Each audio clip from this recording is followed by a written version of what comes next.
Hi everyone. So as promised, I am going live today to talk about inner child work. I am also filming a YouTube, so hello to all of my subscribers there. But what I really wanted to talk about today was a post that I did the other day, which was all about what is inner child work and when can it be useful when looking at healing your romantic relationships. Because actually, a lot of the time, in order to manifest the love we want, in order to call that partner in, and in order to create and build those healthy, happy relationships, actually, we need to do the groundwork on working on emotional regulation, on working on making sure we feel secure and calm, and working on creating that kind of safe space for us. So we're not always expecting a partner to do that. So we're not always, trying to force the outcome. So we're not always kind of living in that heightened state of anxiety or avoidance. And doing the inner child work can be really, really powerful when actually looking at that.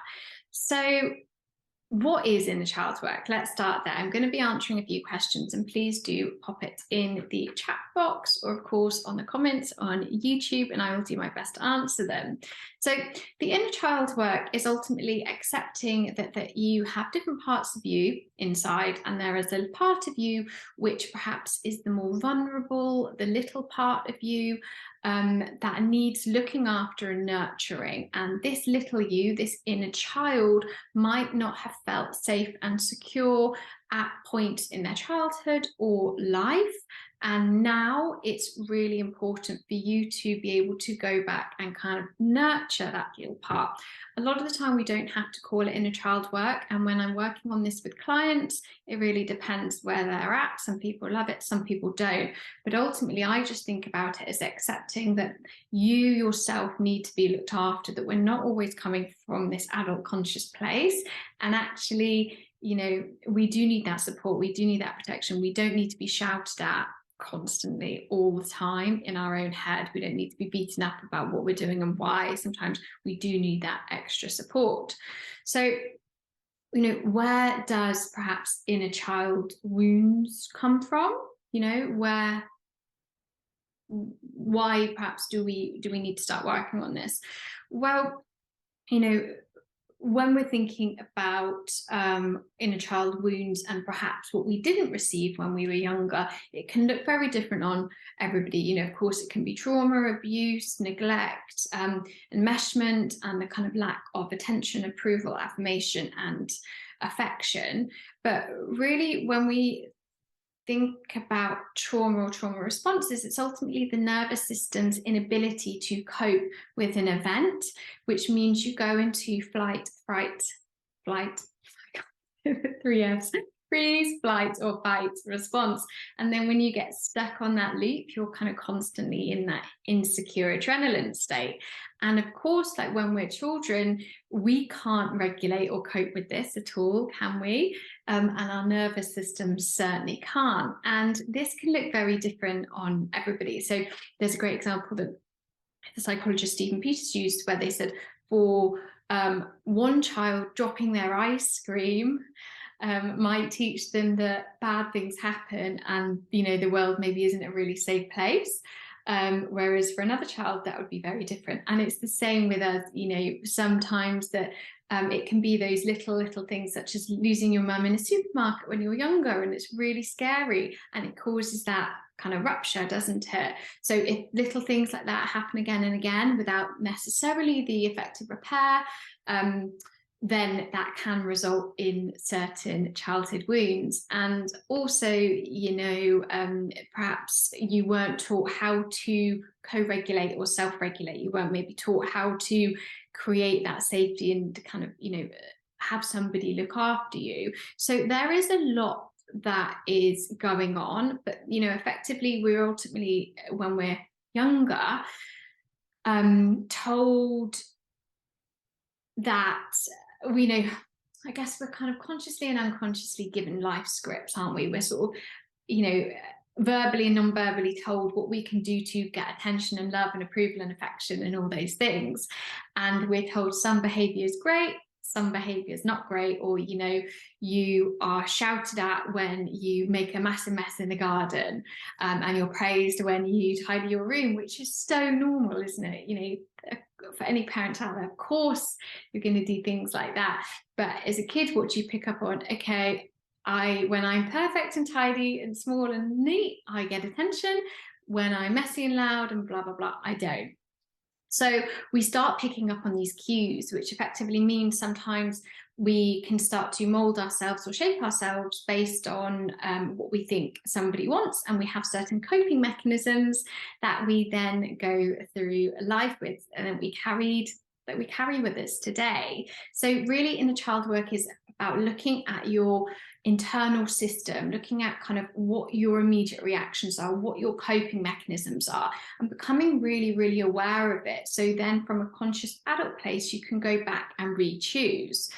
And, you know, when we're looking at this, perhaps trauma or childhood wounding or whatever is going on, even if you had the most idyllic childhood, as I said, sometimes, you know, getting left in the supermarket for a minute and not being able to see where your caregiver is, that might be enough, right, to plant that seed. But then we have certain beliefs that we can create about ourselves and the world around us, such as, you know, I'm not okay, there's something wrong with me, I'm not lovable, love isn't safe, the world isn't safe, whatever is going on. That as we get older, as we all know, we will then look around and start to collect evidence for those beliefs, you know, or as we know, if we think something over and over again, it becomes the belief, and then we go around, we distort information, we delete information, we adopt certain information to support that belief, to support our way of looking at the lens. So when it is rooted in that childhood kind of environment, then it can become even more powerful. So why is inner child work useful? So from a, you know, sense of, I suppose, when we're looking at learning to build self-esteem or confidence, or even just be nicer to ourselves, we need to have a certain amount of acceptance and empathy for us. And actually that can be quite hard to do if we're looking in the mirror and thinking, you look like a pile of crap, or whatever it might be. But actually, if you can learn to separate yourself from the little person, from that child, and sympathize with that person, then it can be a lot easier to begin to do it with yourself, because hopefully you're not going to call, you know, the 5-year-old version of you and tell them that they look like crap. So by having that kind of separation from you, it can be easier to create that sympathy and that empathy. And really, we kind of have to learn to give ourselves those elements that might have been missing. So we need to learn to give ourselves the approval, we need the attention, we need the affirmation we need, and the affection we need. So we ultimately need to be able to reparent ourselves to give us what we felt or feel is missing, whether it's rational or not. So then we can begin the healing process. And, you know, benefits of doing this work involve becoming more conscious of what's going on, becoming more conscious of your awareness, your triggers, your wants and needs, finding out who you are, increased confidence, self-esteem, feeling like you're worthy, having better relationships, picking better partners because it's not based on that wounding, being able to feel rather than being numb, and being able to start to kind of regulate anxiety and things like that. So there are lots and lots of benefits to doing this kind of compassionate and this healing work. As I said, whether we need to call it inner child work is up to you, but it is about being able to find the tools and the techniques for that self-regulation and things like that. So how do we know if this is something that we need to do? Well, as I said, you know, when we think about your nervous system's inability to process an event, can put you into the flight, fight, or freeze response. And when you get kind of stuck in that loop, your nervous system is constantly on high alert, it's constantly anxious, it's constantly doesn't know what's going on. So then we can go into that stepping back, that overwhelm, that avoidance, or we will go into that kind of anxious state. But when you learn in some way or another, and it probably will be completely unintentional, that you might not be able to rely on people around you or your caregivers or whatever that might look like, it teaches you that the world isn't safe. So again, we're kind of living in that sort of trapped dynamic, which then means when we're older, when something happens, even if it's something super small, your body and your response will go back to that as if you were a child, or your kind of learned response. So, you know, an example, if your two best friends went for dinner without you, happens all the time, right? As an adult, you can say, oh, yeah, of course they were going for dinner. Maybe they were in the same area at the same time. The child you goes, oh, I'm being left out, I'm being rejected, I'm being abandoned. Why would they do that to me? You know, we make it very much about ourselves, don't we? So even tiny little examples like that, doing the inner child work means that we learn to regulate that response. So if our two best friends do go for dinner without us, that's okay. We're okay with it. We can self-soothe. We know that immediate, oh my God, reaction isn't coming from the adult consciousness. It's coming from a place of us that, you know, might have felt rejected when they were little or at another point in our lives. So we want to rebuild our coping mechanisms, don't we? So we can have healthy, happier relationships.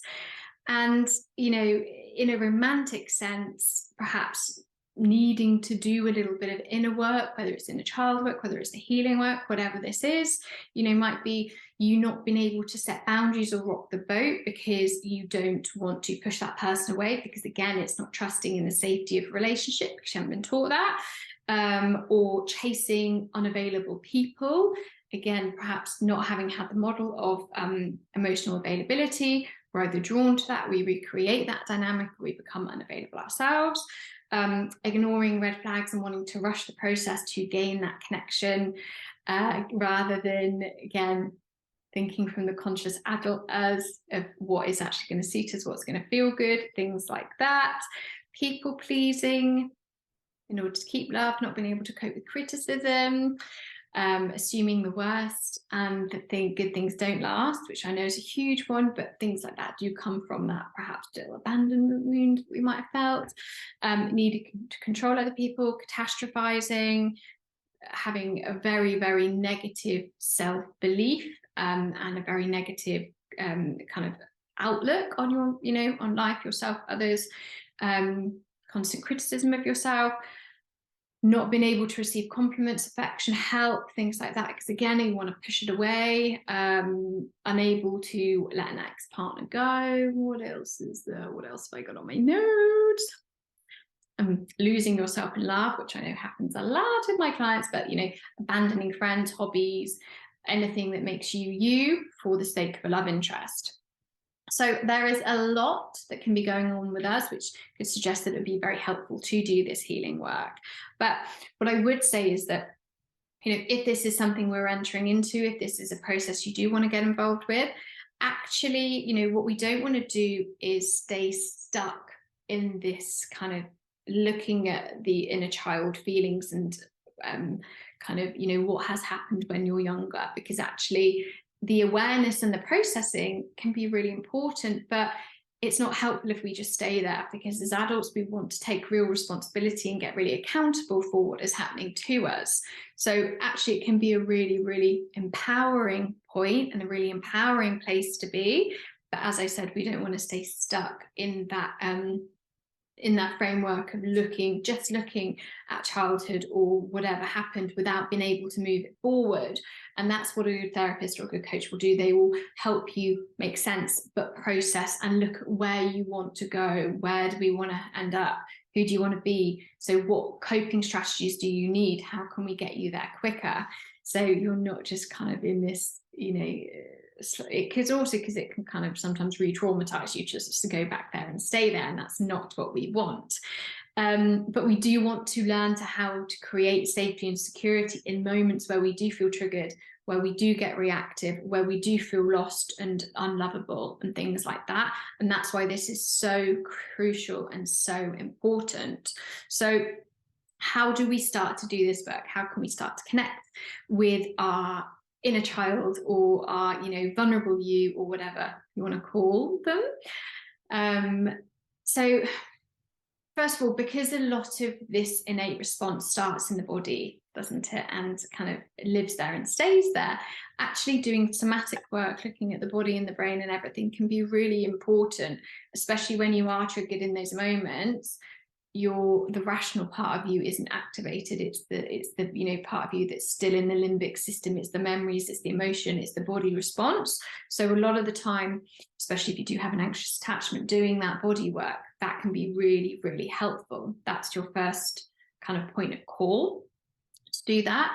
But also what you can start to do is, little things like keep a photo of you as a child by somewhere in your room. So when you are feeling super anxious, super insecure, super rejected, hurt, or you go into that avoidance state, you numb, you do all of that, that's also when you can look at that little girl or boy and start to talk kindly to that person. So you are giving them the space, the acceptance, you're listening to what's going on rather than beating them up or being horrible. And again, what we talked about earlier, sometimes that separation from you and the person you're talking to can be really helpful, because you can find that compassion.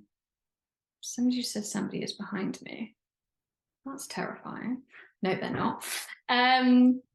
So that's one way you can do, and what we want to be doing when we're getting into this is actually looking at accepting whatever is coming up, whatever emotions are coming up, whatever thoughts are coming up, whatever language is coming up, and offering a place to, offering a space to hear them and accept it rather than dismiss it or shove it down, because we want to create, feeling seen, feeling secure, feeling safe, feeling heard, all those good things. And then we can start to offer soothing advice. We can start to lean into comforting ourselves, or that picture, or the image of you, however that looks like, as we would a child, and really get into that compassion and that acceptance. You can also do things like connect with child through visualizations. I've got a good one that I love doing, or actually bringing in the fun and the play, and connecting back to that lightness. So for example, I can be quite a serious person, so I got a bike in the summer, and my mum happened to lend me her helmet, which was a pink helmet, and I spent the summer trotting about on my bike, going really fast over speed bumps with a pink helmet in, and I looked ridiculous, but it was that ability to bring that little bit of play back in, that lightness, that kind of joy, the going out and seeing the world through a child's eyes, looking at huge buildings, looking at nature, bringing a bit of more wonder back in to your life. So yes, that is what I'm going to say on that. If you have any questions, please do let me know. I know somebody's really concerned that there is somebody behind me, and I promise it's my coat. I've got a really big, thick winter coat that's currently hanging on the door. But thank you so much for being concerned, as I honestly had a little heart attack myself when you said that.